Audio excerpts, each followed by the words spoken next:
Moi je voudrais dire pardon aux femmes qui portent la burqa, parce que apparemment on n'arrête pas de les insulter, on leur crache dessus, on les critique partout, dans le métro, dans la rue, sur internet, dans les bars. Alors on leur dit bah si tu te déguises en burqa t'as qu'à retourner dans ton pays, alors qu'elles y sont déjà, parce que le plus souvent c'est des jeunes françaises.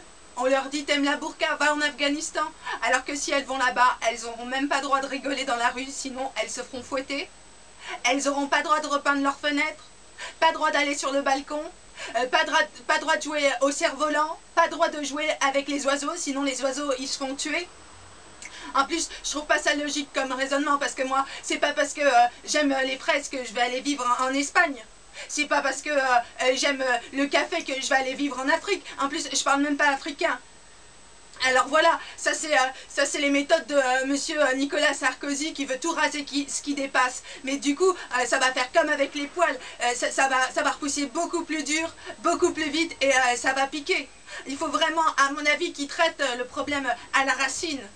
Parce qu'en fait, les familles qui portent la burqa, apparemment, elles seraient embrigadées dans une secte qui serait dans toute la France. Ce serait la secte des salafistes. En fait, c'est comme une secte comme pour les témoins de Jéhovah, pour les chrétiens, sauf que là, c'est une secte pour les musulmans. Et il y en aurait de plus en plus. Et les gens, en fait, qui vont dans les sectes, c'est des gens qui sont fragiles au départ. C'est des gens qui sont exclus de la société. Alors du coup, ils vont chercher de l'amour ailleurs. En plus là, avec la crise économique du chômage, avec les usines qui ferment, avec tous ceux qui n'arrêtent pas de s'en mettre plein les fouilles, pendant que les autres ils vont travailler le dimanche, ben, les gens ils sont déprimés, donc il faut plutôt les écouter et être attentifs. En plus, qu'est-ce qui va se passer si on interdit toutes les femmes en burqa qui sont obligées de la mettre? Du coup, elles seront obligées de rester chez elles, ça va être l'horreur. Et qu'est-ce qu'ils vont faire? Ils vont prendre la police qui va rafler toutes les femmes en burqa quand elles seront dehors? C'est quand même pas des voyous ces gens. Moi je comprends pas. En plus, à mon avis, il faudrait pas qu'on soit trop vantard, parce que nous, nos valeurs, elles sont pas extraordinaires non plus. Quoi, l'autre fois, j'étais dans le métro, il y avait l'affiche pour les maillots de bain de l'été des Galeries Lafayette. Le top modèle allongée toute nue, elle avait même pas de culotte. Sa culotte, elle l'avait mis sur son pied parce qu'elle avait trop chaud. Moi, j'étais choquée. Quoi, des fois, j'ai vraiment l'impression d'être dans un camion de camionneurs en France. Et puis tout le monde court tout le temps. Alors avant il y avait de l'argent mais on en voulait plus, alors on courait. Maintenant il n'y en a plus mais on court quand même. Et puis on court après quoi? En fait on veut tous devenir comme les stars.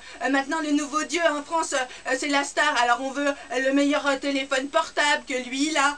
On veut les lèvres botoxées. On veut les meilleurs habits, le 4x4, la Rolex et tout ça. Mais ça c'est du grand n'importe quoi aussi.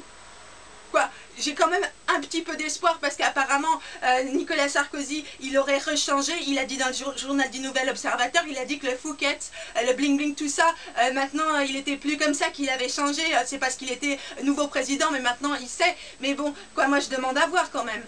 Voilà, en fait, je veux juste qu'on arrête d'avoir peur et de dire que les gens en burqa c'est des Dark Vador et qu'ils font exprès parce qu'ils veulent nous combattre en duel. Moi, je vais faire une soirée chez moi et j'ai pas peur de le dire, même si c'est interdit. Je vais faire une soirée burqa pour mélanger les cultures. À 22h, tout le monde sera là en burqa, les hommes et les femmes pareil, et ils se parleront. Et à minuit, comme Cendrillon, on enlèvera la burqa et comme ça on verra qui a parlé à qui, pour voir s'il était jeune, il était beau, il était riche ou vieux et tout ça, et pourquoi et comment.